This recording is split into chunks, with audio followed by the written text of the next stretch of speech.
อาม่าตอนนั้นนี่คือแบบร้องว้าวในใจแบบเนี่ยมันทำให้รู้สึกอินมากมันแบบเฮ้ยโหสุดยอดมือสั่นละไม่เหมือนเขามาแสดงอะเหมือนแบบเขามาใช้ชีวิตมันดูเหมือนเรื่องราวธรรมดานะแต่ว่ามึงต้องร้องไห้จีใครดิฉันอยู่กับเบชิเกอร์นะคะวันนี้เราจะมารีวิวเรื่องหลานมากกันกูรู้เรื่องมะเร็งแล้วนะไอเอ็มมันเป็นคนบอกก็มันเป็นร่างกายของอาม่าปะเอ็มว่ามันก็เป็นสิทธิ์ของอาม่าที่อาม่าต้องรู้อะจะบอกว่าทุกคนระวังสปอยนะคะเพราะว่าวันนี้เราสปอยแบบใครที่อยากดูแบบเต็มอรรถรสก็ไม่ต้องฟังเราเดี๋ยวค่อยมาดูเราแต่ว่ากดไลค์ไว้ก่อนนะกดไลค์ไว้เดี๋ยวก็ตามมากลับมาดูนะแล้วถ้าเกิดว่าใครที่อยากจะแบบเฮ้ยมันดีขนาดไหนทุกคนก็ดูได้เลยไปดูไปหยี่หยกมินเตยวิวทั้งหมดนี้เป็นเพียงความคิดเห็นส่วนบุคคลที่ทีมงานแต่ละคนได้เจอมาเท่านั้นไม่ได้ชี้นำว่าถูกหรือผิดแต่อย่างใด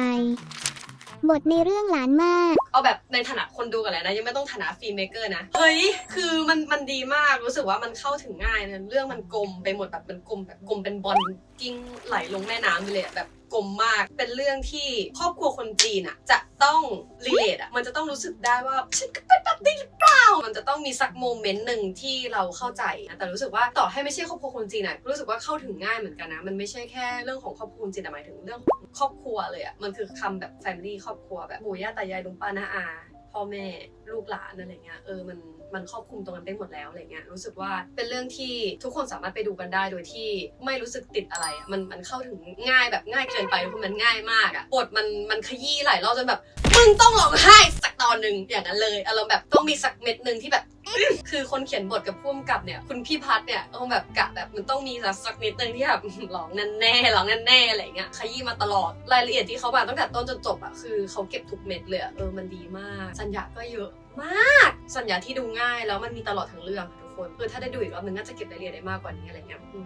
โคตรดีทุกคนดีคือมันดูเหมือนเรื่องราวธรรมดานะแบบว่าหลานกับอาม่าครอบครัวอะไรเงี้ยแต่ว่ามันแบบอิมแพกมากอะเพราะว่าความที่แบบมันน่าจะรีเลทกับทุกคนด้วยไดอะล็อกคือแบบสุดยอดอะแม่งธรรมชาติมากอะคำพูดการที่ตัวละครคุยกันต่างๆอะมันธรรมชาติมากเหมือนเรื่องจริงเลยชื่นชมเหมือนบทเขาอะเป็นความราบเรียบที่อิงจาก True Story ของทุกคนอะเหมือนมันรีเลทกับคนได้ง่ายบทมันแบบทัชใจอะตรงกับเราเลยอะไรอย่างนี้ผมว่ามันเรียวดีครับมันดูเหมือนสารคดีนิดนึงสำหรับผมนะรู้สึกว่าเป็นบทที่เรียบง่ายแต่ว่าทำถึงมากเป็นบทที่ถ้าใครดูน่าจะอินตามแล้วก็ออกมาจากโรงน่าจะต้องร้องไห้กันทุกคนจริงๆอะที่จะบอกว่าที่มันเข้าถึงง่ายจริงๆส่วนหนึ่งเพราะว่ามันทำมันเรียลจัดบนโลกเนี่ยมันจะต้องมีคนแบบนี้แหละ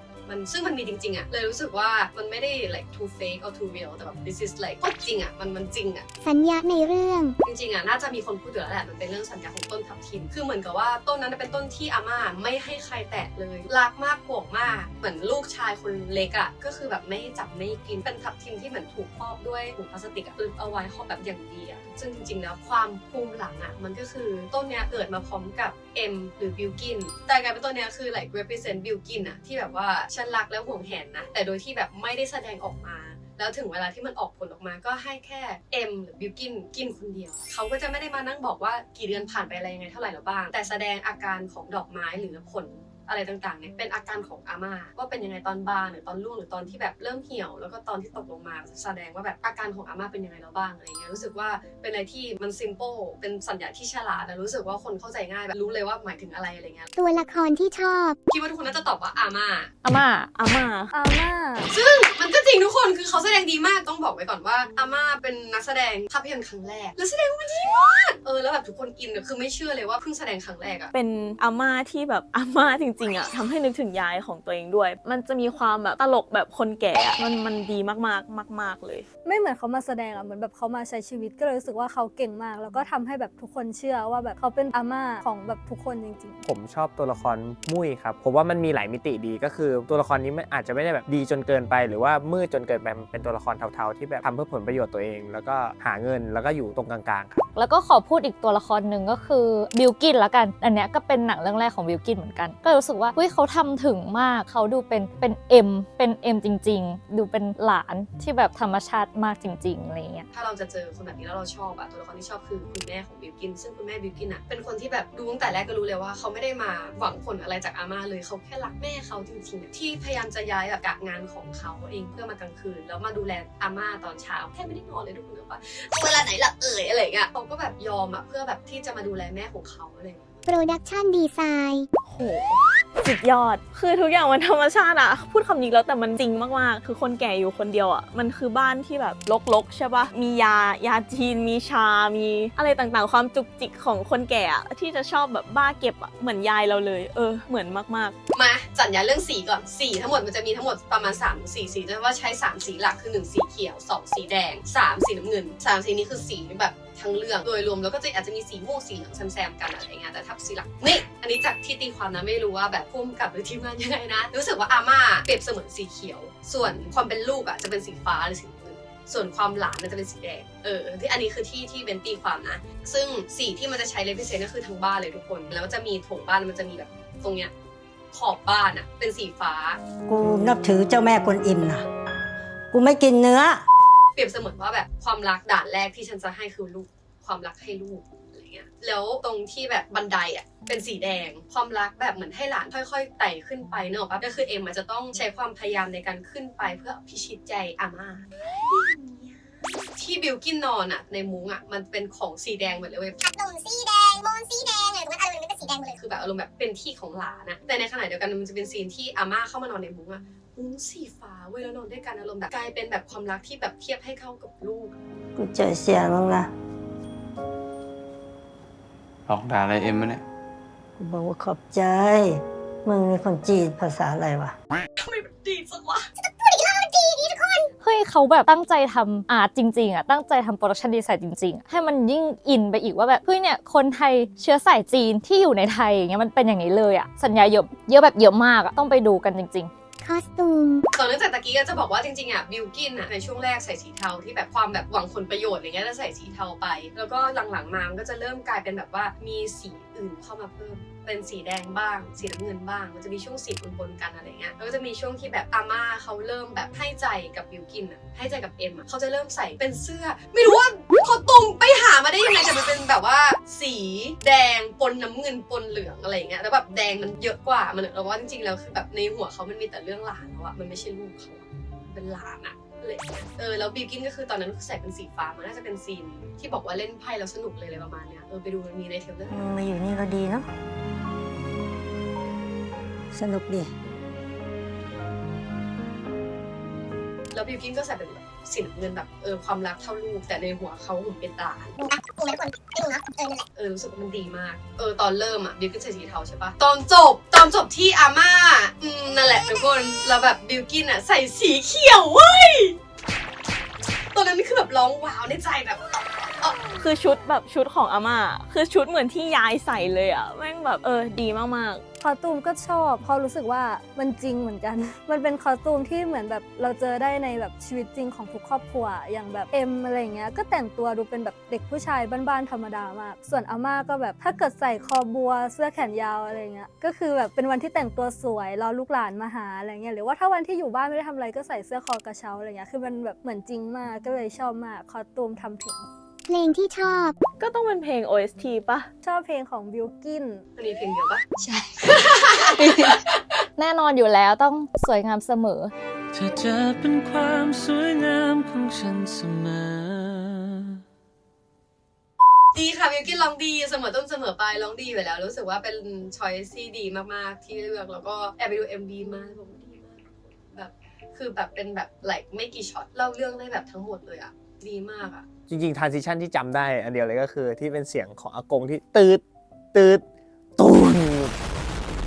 ตีที่ตีของกงเต็ก ซีนที่ชอบ ชอบซีนที่เอ็มอะมารับอาม่าจากบ้านพักคนชราเพราะว่าระหว่างทางที่เอ็มเดินผ่านมันเป็นลองเทคใช่ปะทุกคนแล้วเราก็จะได้ยินเสียงแบบคุณยายอาม่าหรือคนต่างๆที่อยู่ในบ้านพักคนชราเขาก็จะพูดกับเอ็มอะว่าแบบมาหาญาติเหรอลูกเนี้ยมาเยี่ยมญาติเหรอลูกอะไรเงี้ยมันทำให้เรารู้สึกแบบอินจัดมันบิ้วมากจนกระทั่งแบบเอ็มเข้ามาถึงห้องอาม่าแล้วอะแล้วก็จะเห็นว่าแบบเฮ้ยบ้านพักคนชรามันเป็นอย่างเนี้ยคือแบบมันไม่มีความเป็น private มันไม่ได้ส่วนตัวอะไรเงี้ยอาม่าคุณยายเลยเนี่ยต้องอยู่รวมกันในห้องเดียวกันอะมันทำให้เรารู้สึกสงสารอาม่าด้วยแบบเฮ้ยทำไมถึงทำอย่างนี้กับอาม่าอะไรเงี้ยและเอ็มอะเป็นคนมาพาอาม่าแบบกลับบ้านเรากันเนี่ยมันทำให้เรารู้สึกอินมากมันแบบเฮ้ย มีอันหนึงที่ชอบเลยก็คือมันจะมีซีนหนึ่งใช่ปะที่ไปหลุมศพอะตอนแรกเลยตอนเปิดมาเลยใช่แล้วตัวเอ็มอะต้องเอาดอกไม้ไปโปรยใช่ปะแล้วมันโปรยแบบส่งอะโปรยแบบเนี่ยแล้วอาม่าเดินมาบอกว่าถ้ามึงโปรยแบบเนี้ยเดี๋ยวกูจะมาหลอกมึงอะไรอย่างเงี้ยแบบว่าถ้าสมมติเป็นหลุมศพของกู